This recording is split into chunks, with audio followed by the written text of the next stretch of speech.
And if there's no learning disability, they'll tell parents there's no problem. More often there's ADD that they're not testing for. Now the other thing that can make this complicated is there's emotional problems that go with all of these, especially depression and anxiety. For example, for children, about 1 out of 4 that have one of these disorders have depression or anxiety.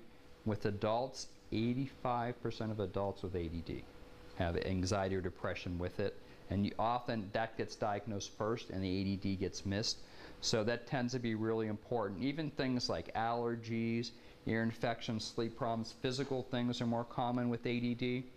What about adults? I have just one slide on adults, but we see a lot of adults. You know who our biggest referral source for adults with ADD is? It's other therapists, psychologists, social workers.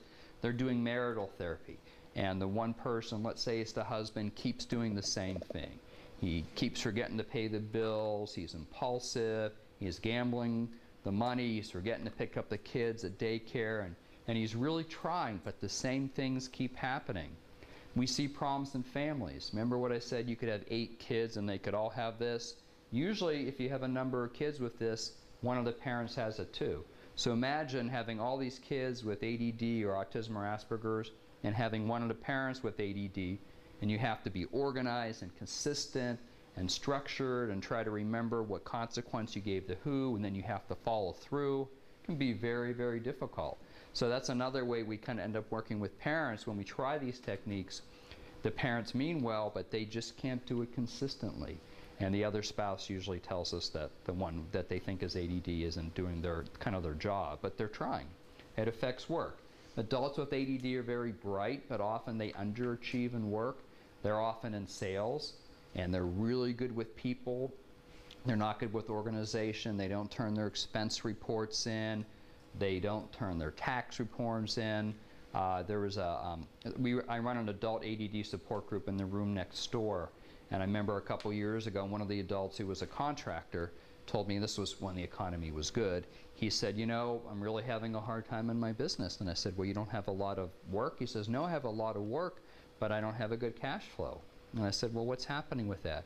He says, well, probably because I haven't sent in any invoices in 2 years.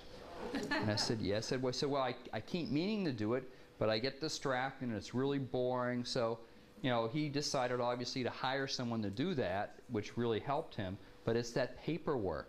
So a lot of people with ADD are very athletic, or they're musical, or they're artistic. I don't see a lot of adults with ADD that are accountants, by the way. I've had 2 in 20 years. So it tends to be the real creative people type of jobs, but you can underachieve in work even though you're very talented. College. A lot of adults with ADD are bright, and ends up people with ADD, when they're treated, are brighter than people that don't have it, but they won't achieve very well in school. They'll go from college to college. I saw an adult today who took 20 years to get his bachelor's degree, and he went to 10 different colleges, and he told me how frustrated his wife was that he kept going to college, because he kept saying, well, I'll finish this chore at home, or finish this once I finish my degree. 20 years. I said, she has a lot of patience. But I mean, that's not unusual. So it really affects how you do in school. It affects your concentration. It affects, was there a question there? Yeah, I was wondering how you could distinguish between that ADD and just ordinary character defects. I'm going to get into that with all the testing. That's what we do the testing for. Exactly. Drug and alcohol use. Very common with adults with ADD. 50% of men in an alcohol and treatment center study they did had a history of ADHD. They weren't treated. A lot of young adults we see self-medicate themselves. They use stimulants. They use marijuana to calm down and sleep at night. They use stimulants at work, during the day. So to make this more complicated, like I said earlier, we have things with ADD, anxiety, depression, bipolar disorder, learning disabilities, obsessive compulsive disorder. A couple times a year, we have adults that come in that have schizophrenia, that have been told they have ADD by someone like real quick, like an HMO, family physician.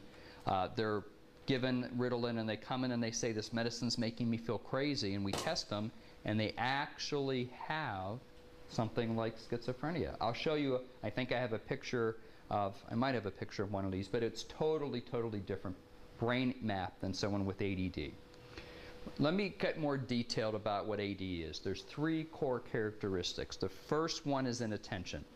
You have a hard time with sustained attention or persistence of effort. So this could be listening to the teacher in class, listening in a conversation if you're an adult, remaining focused at work, remaining focused at school. You're unorganized. You're very easily distracted. You have trouble with follow-through, and you lose things and you're forgetful. So what would a child have trouble with follow-through and losing things? What would that affect for them very commonly? Homework, right. You know, they always say, well, I did the homework and I forgot to turn it in. And a lot of these kids do, and it's frustrating not just for the teachers, but for the students when they do it and they don't turn it in. What about adults with ADD? What might they forget? Pay their bills. But what might they forget to take with them? Keys. Wallets, cell phones. In the other support group I run at Saddleback Church, we did a poll when I first started running that group about 13 years ago. And I asked, there was about 10 people there, said, how many of you have lost your keys in the last week? Guess how many out of 10? 10 out of 10. 2 people had lost their keys that day. 1 person had locked their keys in the car right before the group. It's just part of ADD that you get distracted and forget things. Impulsivity, impulse control is the second characteristic. You know, we think of impulsive of somebody getting in a fight, but this can be verbal. It can be blurting out in a conversation, interrupting somebody. You have a hard time waiting your turn. You have a hard time waiting in line. You know when a lot of these social problems happen in school is when the kids have to line up and leave the class or come in and they're kind of bored and they want to get up front and they get impatient. You interrupt or intrude on others. Running out in the street without looking both ways, that's a common example. But remember, it can be verbal. So the girls will often have verbal impulsivity and not have it physically, and it gets missed. Now the hyperactivity, this is the part most people think of. You're kind of squirmy, you're fidgeting your feet, you have a hard time sitting still. The adults tell me they can't sit through movies at the theaters without getting up a couple of times because they kind of feel antsy inside. They can't turn their brain off at night. So they have a hard time sleeping a lot of times. They have a hard time calming down. And a lot of parents of the younger kids describe them like the ever-ready bunny. Keeps going and going and going because they do. They wear everyone out. But you can have inattention without the hyperactivity and impulsivity, and you can have it verbal. One of my favorite explanations of ADD, especially if it's not hyperactive, is I like to call it interest deficit disorder. Because a lot of people, especially when students get to middle school and high school, they can do really well. And if they really like a teacher, or if they really like a subject. But if it's a boring subject, and I tend to hear about social studies a lot and math, or if they find a teacher boring, they'll have a very difficult time. Same student, same day. They really like science or they like the English teacher, they could function much, much better, focus much, much better. So this is why some parents come in and say, well, how can my child have ADD? Because they can play video games for hours. Well, video games are made to be overstimulating, almost to kind of get you addicted.